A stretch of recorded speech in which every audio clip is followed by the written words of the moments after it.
Everybody's dying, and yes, that includes me. Welcome back to the channel, lads and ladies, and apologies if I do a little bit of hacking and coughing in this one. I'm sick again.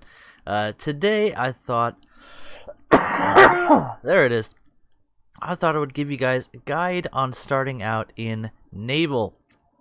So, you can see I've made a little bit of progress on the American side. And what do I mean a guide in starting out? Well, there's always a few ways that people start grinding a new tree. Some people are going to use what's free and drive out a reserve vehicle. Other people will buy an entry-level premium, and still others will buy the higher level premium, or even purchase the destroyer pack. So I will address each one of those individually and go over your options with the nations and a few basic strategies for dealing with the vessel that you select. So first, a broad overview. As you know, it's always easier to grind and much faster if you're using a premium vehicle. With that in mind, the 58-foot PT3 excuse me again, is well, it's not the best premium for the Americans, but it is still twice as effective as the Higgins. The Higgins for the Americans is probably the strongest reserve vehicle. All right, moving on to Germany. The LS4 fairly weak, and the LS3 even weaker. The LS3 is probably the weakest entry-level naval vessel in my humble opinion. Why is that? You get a single 15mm MG151 with only 600 rounds of ammunition and a tiny crew of 7 that's clustered into this minuscule craft. Your only real weapon of use is your torpedoes, and you get 2 of those. So I will cover later on a way to make using the LS3 less painful, but you might want to pick yourself up the Type M for 3,800. I know it's a lot. Golden Eagles, or the Karl Galster. The Karl being perhaps the strongest anti-destroyer in the game right now. Moving on to the Russians. We have the G5 Schwack as an entry-level premium. Again, you do get a 20mm Schwack with a decent amount of ammunition, so that's not bad, but with a crew of only 6 and the smallest craft in the game, mobility is the name of the game when it comes to this vehicle.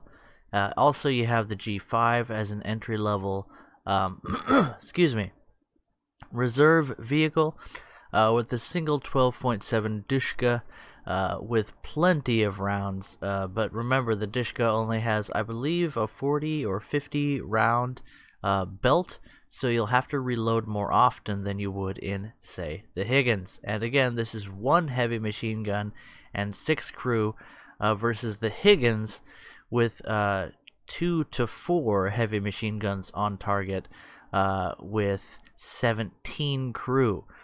So when it comes to a head-to-head fight, the Higgins has the strongest guns of these starter vehicles that we've talked about here, and also a good amount of survivability. Name of the game with the G5 is mobility and using those torpedoes. Again, I'll talk strategy about those specifically in a bit. Now, when it comes to the British, you have to buy into it. So you're starting out with the Fairmile D or the Haida. So you don't necessarily, at this point, need to worry about the reserve tier, although the MTB 1-1 series is, well, with a good amount of Lewis machine guns and a torpedoes, this could be interesting. I haven't actually taken a look at this vehicle yet, so we'll do that right now. The best thing to do when it comes to new vehicles, especially aircraft and boats, is to try out, oh my goodness, Oh my goodness, 2 quad 7.7 Vickers potato gun mounts. Can you believe it? And look at this neat torpedo rack they have here, all skeletonized for lightweight, with the booty torpedoes. That is just really cool. Okay, so as I was saying, when it comes to new vehicles, you really want to test drive them first, especially boats and aircraft. And you see the Vickers, they don't deal a ton of damage, but you get a lot of shots down range, so this could be more useful for taking down aircraft, and eventually you do manage to take down an enemy vehicle, but it's going to be a while on the reload, so keep that in mind. Reloading for machine guns is not the easiest thing to do, so you're going to be using, if you're wise, hit and run tactics against these enemies. And now what you're mostly going to be facing is things like this motor torpedo boat. Is that a G5? But notice that at longer ranges, the drop-off on these guns is pretty extreme. So you are going to be useful in close range against light targets, but against everything else, once again, it comes down to mobility and speed. So as with most of the reserve tier vehicles, you need to use good tactics. You do not engage the enemy on equal terms. It really helps if you're in that cluster to not be the first person to engage the enemy, and if you do, make sure your guns are on target before you engage. Well, that is that. We'll go ahead and return to taking a look at the vehicles in particular.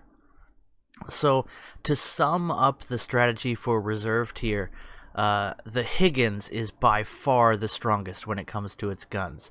You want to face directly toward the enemy, because then you'll be able to get all of your 50 cals, or I should say both of your 50 cals on target, and they can do some serious damage at your battle rating.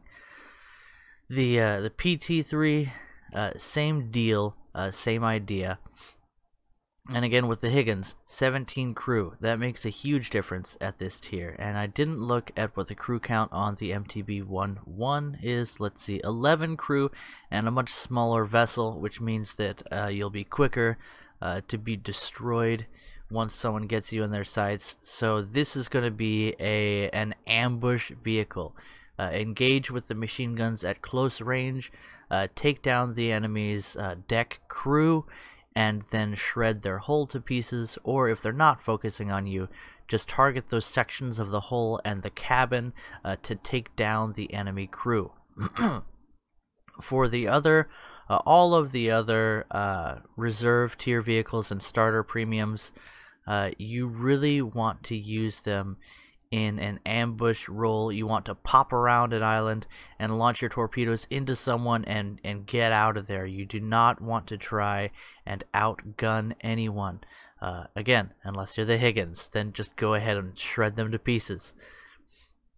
Moving on to the second level of premiums, if you bought into the Alpha, we're not going to talk about that. These are decent vehicles at their battle rating.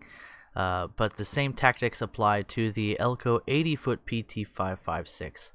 And for this vehicle, again, not everybody is going to want to buy in to a premium vehicle to grind out the tree, but it's by far the easiest way to grind, which should be a surprise to no one.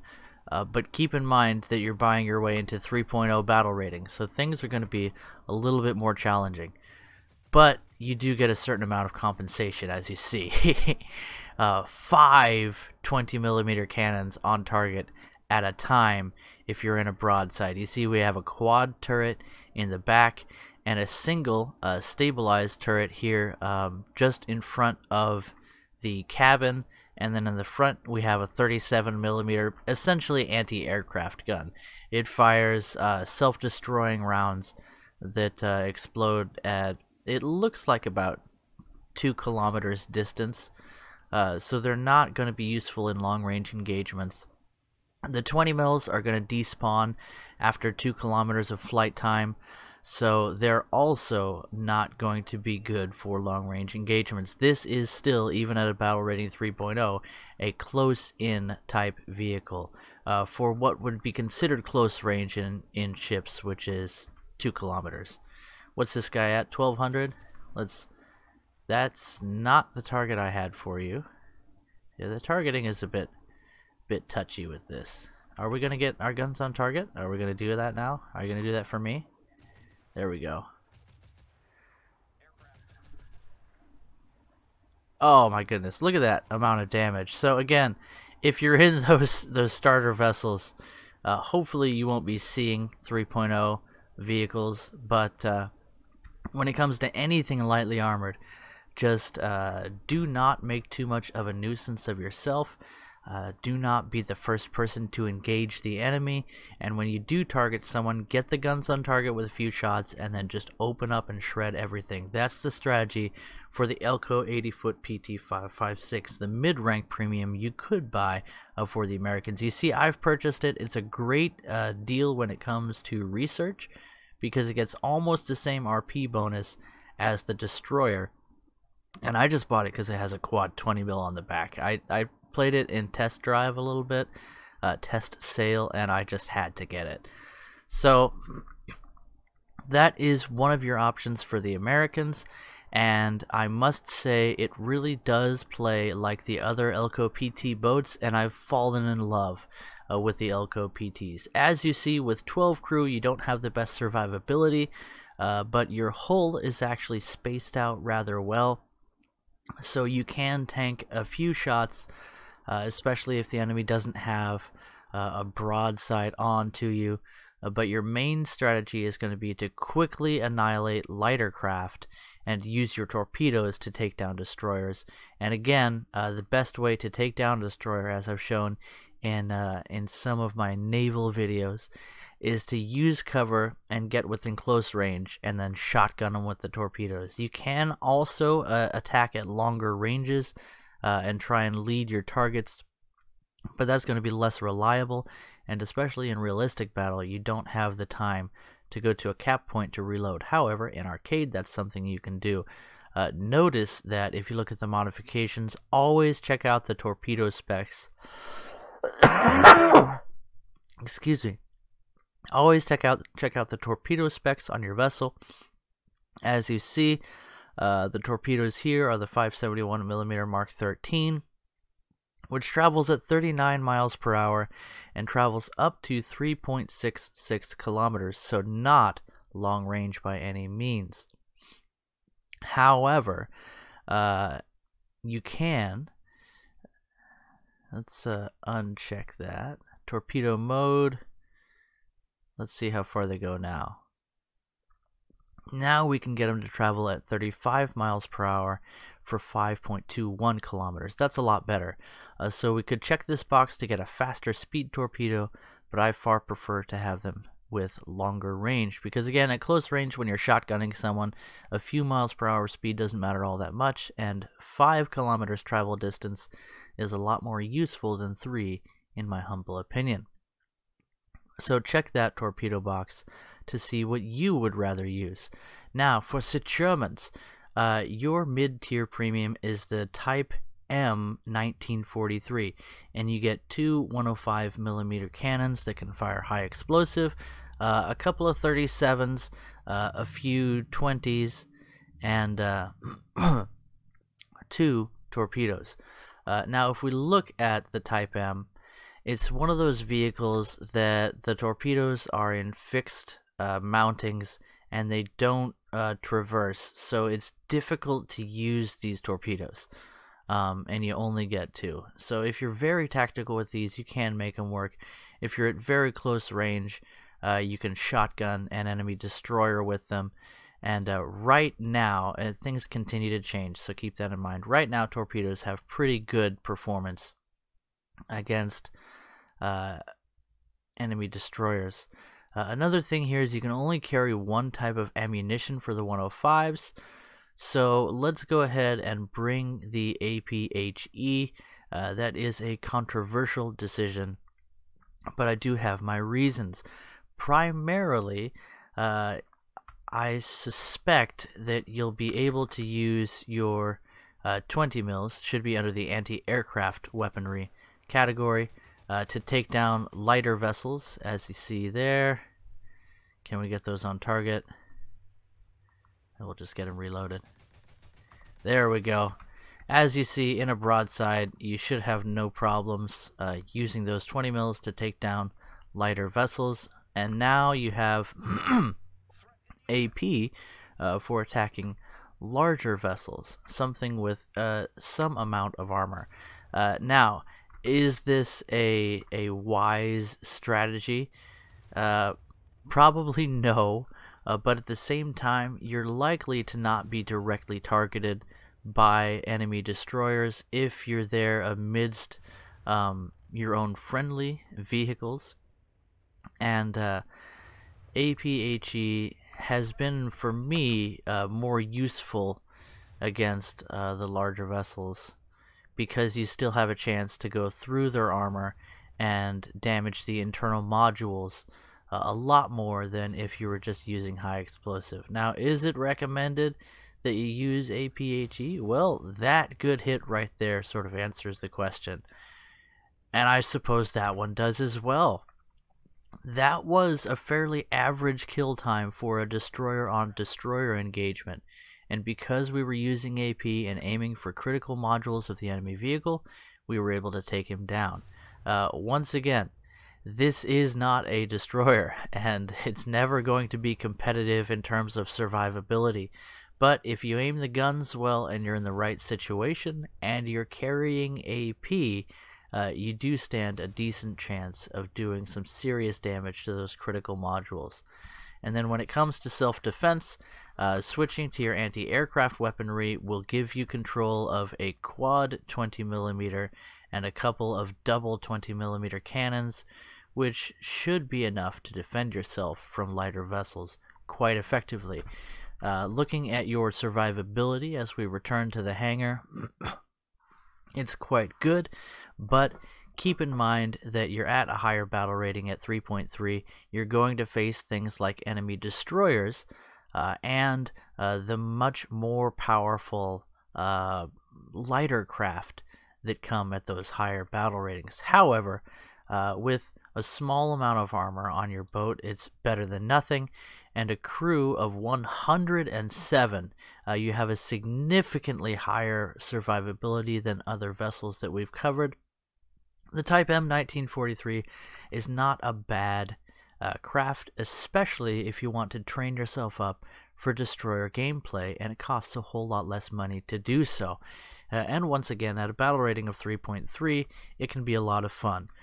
Have you noticed something? There's a bunch of different ways to begin in this game, with the light, nimble, easily destroyed craft that carry torpedoes and can pull off a David versus Goliath situation if you train yourself up well, and at the least can trade blows with other light, nimble craft, to the junior destroyer that is the Type M 1943, and also the consistent power of American heavy machine guns you get with the Higgins, or the nimble multi-role efficacy that comes with the Elco PT boats, especially the 5.56 with its quad 20 mils on the booty. There's a bunch of different ways to play this game. And moving on to the Russians, the Soviets, we see that even more. We talked about the G5 Shevak.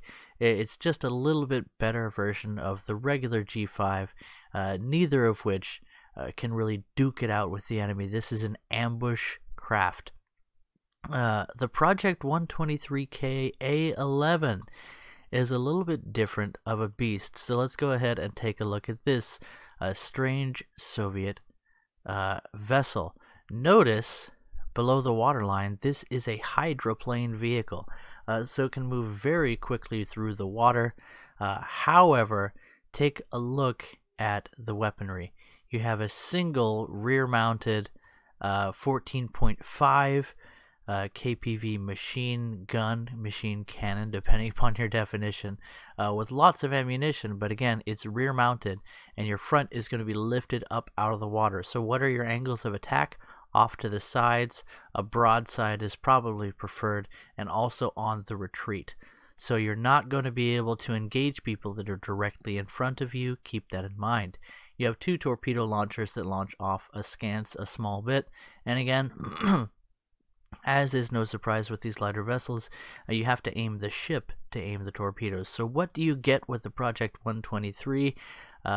You get reasonable defensive guns for a 2.0 battle rating, but significantly less firepower than, say, the PT boats of the same battle rating. Survivability, 7 crew and a rather small craft with very cramped crew compartments, basically being here and here, and then your gunner back there. So very easy to take this ship out from the front. And what else? Oddly enough, your ammunition storage is in the front here, and the gun is in the back. Your reload should be extremely long, but, well, I don't know if they model someone running along the deck of the ship to carry ammo to the guy in the gun turret. What's the strategy with this one? Basically the same as the previous G5s. This is an ambush vehicle, and again, you want to use your torpedoes to your advantage. If the enemy is directly targeting you, you're going to have a bad day. Now, something I haven't mentioned yet is that light, nimble craft like the G5 and the 123 are very useful for capping points, and that is really how the game is won in naval forces at this time. So that's another thing you can do. Now, to get on to the mid-tier premium of the Soviets, let's talk about armor. Most nothing has armor like you do at this battle rating. 3.3 BR, and you see we have good Citadel armor, and then also some deck armor, and a few thin bits of armor on the bow and stern. What are these protecting? As we look into the X-ray, you have a small amount of armor from the front protecting your ammunition stowage. Your central crew quarters and engine compartment are well protected by 30 millimeters of armor, and then you have armored turrets here on the top. So what is your strategy? If we look at the guns, you're going to need to be almost in a full broadside to get both of the 85s on target, and these are quick firing 85mm cannons, so you will be able to dish out a serious amount of firepower. And you also have a couple of double Dushka machine gun mounts that are not to be underestimated when it comes to dealing with light vessels. So let's go ahead and bring this into a test sail. We're going to load up armor piercing here for the main guns, because again, that's much more effective against the larger craft that you could be facing. Things like the German mid-tier premium and the flak barges that you'll encounter at this battle rating fairly often, and you are reasonably well equipped to deal with those things at your battle rating. Now, when it comes to dealing with the lighter vessels that you will see quite a bit, again, at this battle rating and throughout the game, you have your double Dushkas. And you see they can dish out a decent amount of damage on their own. No questions asked. So, switch to your anti-aircraft guns to deal with the light vessels, and then when it comes to larger craft, AP seems to deal more reliable damage to those internal components when you're using smaller caliber cannons like or such as the 85mm. So you make up for your lack of firepower with accuracy and rate of fire, which, as you see, are both quite good, and we're dealing good pinpoint damage at these closer ranges against that destroyer, and we quickly take him down by a shot directly into his ammunition compartment. So if you aim well and you know your stuff, you can take on a destroyer at medium ranges with this craft. Longer ranges, not recommend it at all, but again, you have other weapons and other tactics to deal with those kinds of situations. I haven't mentioned that you do not get any torpedoes, but that's not something you really suffer too badly from with this boat. If we can hit this enemy MTB, no, we can't. Can we get him? Anyway, that's enough of that. Ooh, good hit into the central compartment there. That'll slow him down to where we can take him out.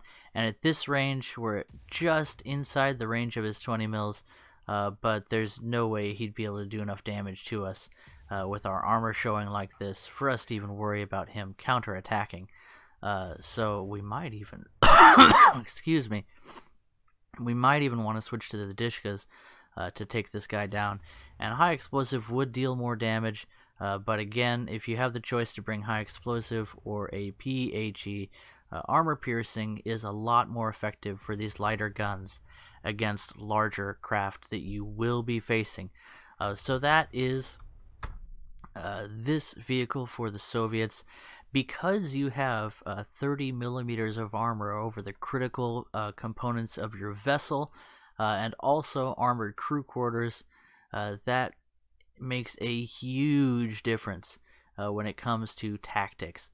At an angle here, in just a bit of an angled broadside, you're looking at some very effective armor for the kinds of weapons you'll be facing from lighter craft, so you can be more calm and collected as you engage the enemy. The Project 186, it is a river alligator. It's tough, scaly, and it bites hard. And if you learn to use your AA guns, those double Dishkas, to take down the lighter craft, you will be able to carry armor piercing in your larger guns and deal some serious damage against larger vessels. This could be one of the strongest mid-tier premiums in the game. So, moving on to the Fairmile D. We take a look at this craft and it seems pretty good, but lately for me it's been one of the lower performing mid-tier premiums, and at a 3.7 battle rating, that's kind of tough. Oh, one more thing about the Soviet MBK that I didn't show you is the crew. At 42, it's significantly less than the German craft, which again has larger cannons and 107 crew, so much more crew count. Definitely the toughest here, but with the amount of armor you have on the MBK, that can make a serious difference. Now getting into the British, the Fairmile has 30 crew, essentially no armor, and a couple of 57mm 6-pounders.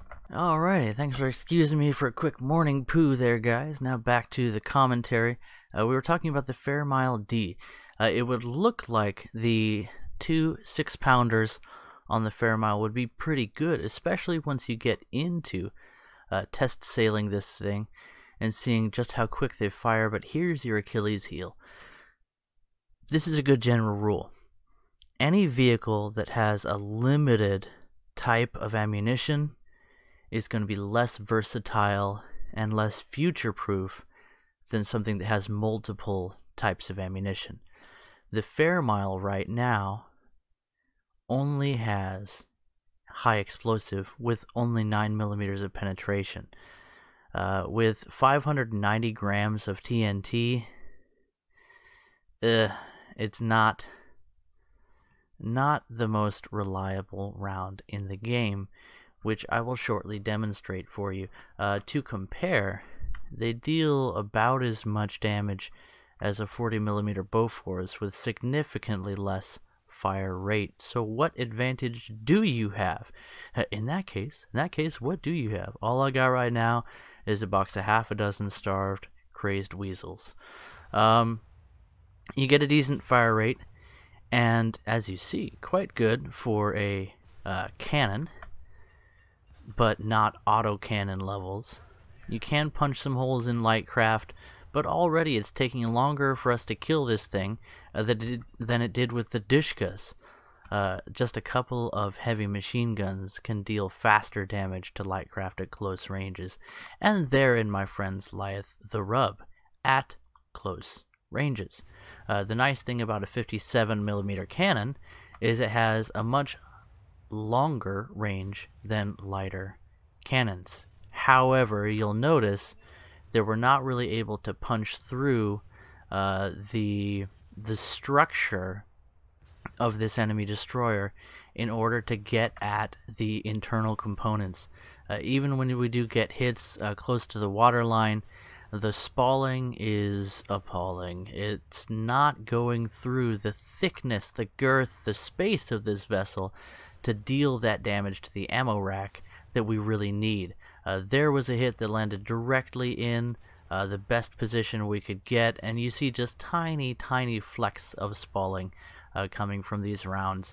Not effective against light craft, not effective against heavy craft. So right now the Fairmile is significantly limited in its firepower when it comes to the main guns. What about the plethora of light machine guns or heavy machine guns that are equipped on the vessel? Let's go ahead and restart the test sail. And again, if the 57s had armor piercing, I don't know if historically they did. I think that they were just high explosive launchers. But if they had AP or heat, we'd be looking at a totally different scenario. Much more reliable damage output, but low caliber high explosive has never really been all that effective. And you see with the 7.7s, we can kill that light craft significantly faster than we could with the 57s. So the Fairmile at 3.7 battle rating, the highest of the mid-tier premiums, has actually the weakest stopping power when it comes to its main guns. The AA guns are more effective against killing light craft, and it doesn't have the best survivability either. In that case, what do you have? 4 torpedoes. In other words, a box of half a dozen starving, crazed weasels. So I'm like, hey man, you got weasels on your face. You're much better off going for the Haida if you want to buy your way into the British tech tree. And when it comes to the standard vehicles that the Britons get, they're not bad. Not bad at all. The battle class destroyer is pretty awesome looking. Let's take a look at that. So this is like your dream boat. What a dream boat. He's so dreamy. Sorry. At 12.7 millimeters of armor. Yes, so not an armored vessel by any means, but with 4.5-inch naval cannons facing front as you do, and a brace of anti-aircraft machinery. And also, anytime you hear anti-aircraft, think anti-light vessel as well. This is a reasonably strong destroyer and sure to be a ton of fun, with 3 double 40mm mounts, as well as 2 single 40mm Bofors mounts.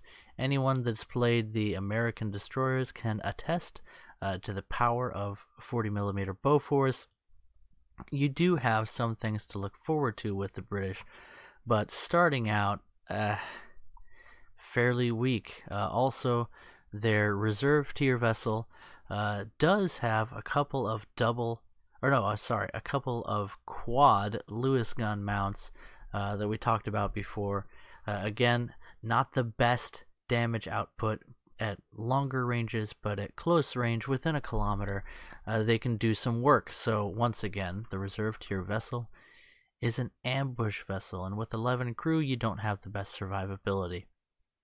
So Fairmile D, probably the weakest of the mid-tier premiums, and really your best strategy is to use your anti-aircraft guns, your machine guns, against light craft at close ranges, and then engage light craft at longer ranges with your 57s, and against a heavier craft, something that has significant space or armor, a flak barge, or the MBK, or the German Type M, grab your ankles and try and hug up to an island. You do not stand a chance in a straight up firefight with them, because even if you aim for their critical components, your spalling is appalling, and it's going to be very difficult. You will not be punching through armor with your high explosive. And when you look at the placement of the enemy ammunition, often below the waterline, centrally mounted in the vessel with a huge amount of space between skin contact where your high explosive rounds will detonate, over here, and where the ammunition's actually stowed. And then, of course, you have to deal critical damage to the ammo, which low caliber high explosive is the worst thing for doing that with. So if we could see something like APHE or solid shot AP for the Fair Mile, it would be a very, very interesting vehicle. But as things stand, it's kind of trash. That is about it when it comes to talking about vehicles in specific, and I'll leave you guys with some general tactics. Here's a rule of thumb. Whenever you get killed, and you will get killed quite a bit, decide to change one aspect of your strategy. If you were in the front and the first person being targeted, next time try and make yourself be the second or third row of attack, because again, if you aim carefully, you can hit people and deal significant damage if you're even 200, 300 meters behind the front lines of your friends. Use that spaced armor. If you're not getting contact with the enemy, if you play a whole match and you saw, 2 or 3 guys, and you did some damage and you picked up 2 assists for like 200 RP worth of activity, be a bit more aggressive, and also consider going straight for one of the capture points. And if you're in a lighter craft and you keep being killed by larger vessels, I don't blame you. There's something of a tactical gap between the two. Try putting yourself in a situation where you can hide behind cover or engage someone who's already engaging someone else. That's a big key. It's actually hard to focus on multiple targets in naval forces, so try and target craft who are already engaged with someone else when you're in one of these lighter craft. Even the Elco boats with their good amount of firepower don't have a lot of survivability, but you have mobility, which means you have the option to disengage. You have the option to flank and take those more oblique routes, to circle around behind an island and then zip out when you see that the battle has been joined by your frontline forces. If you're in one of these monsters like the Type M, which is a very, very competitive miniature destroyer at 3.3 battle rating, or let's see, where is it? These heavier craft, the barges, the ferry barge. Where's the flak barge? Right here. The SF-40 Leichte is a monster at close range, but the 20 mils only fly out to 2 kilometers. So if you're in one of these heavy boys that have space, that have crew, that have armor and firepower, you want to be on the front lines, closing with the lighter vessels and taking them down. And when it comes to the heavier ones, armor piercing is more effective right now, because you can punch through the outer skin of the enemy craft and deal critical damage to internal modules, i.e. engines, ammo racks. Those are the things you want to go for. Most of the time, blowing up the ammo rack on a destroyer is an instant kill. And if not, then it's critical damage. And then when it comes to anything that's in between, you're going to have to learn and adapt your strategies. Anyway, guys, I hope you enjoyed this quick... It's not quick, is it? More than you wanted to know about starting out in naval forces. A talk about tactics and specific vehicles. There's so many different tactics you can use with these craft when it comes to when you engage the enemy, who you target, when you open fire, which weapons you use, when you launch your torpedoes, and all those other things. That even though a battle rating 3.3 miniature destroyer with a crew of 107 and 2 105mm fast firing cannons seems overpowered, you can take it down with this if you use the right tactics. what happens when an entire enemy team has these heavy craft? Well, it's sort of like heavy tank spam. You grab your ankles and wait for the next match. But there's a huge diversity of tactics and strategy in naval forces that I've seen nothing the like in aircraft or in tanks. It's not just about one stat. It's not just about one vehicle class. There's a plethora of options, and it's something that's still open to exploration. Now is the time to get into naval, because people are still getting a feel for what are the most effective strategies and tactics, and it has been very exciting to see the meta evolve in these early days. Anyway, guys, I've talked enough. I hope I've talked you into checking out naval forces. I've been having too much fun in the American craft. I haven't talked about how amazing the 40mm Bofors is, but as with ground forces, a 40mm in the right situation can do some serious work.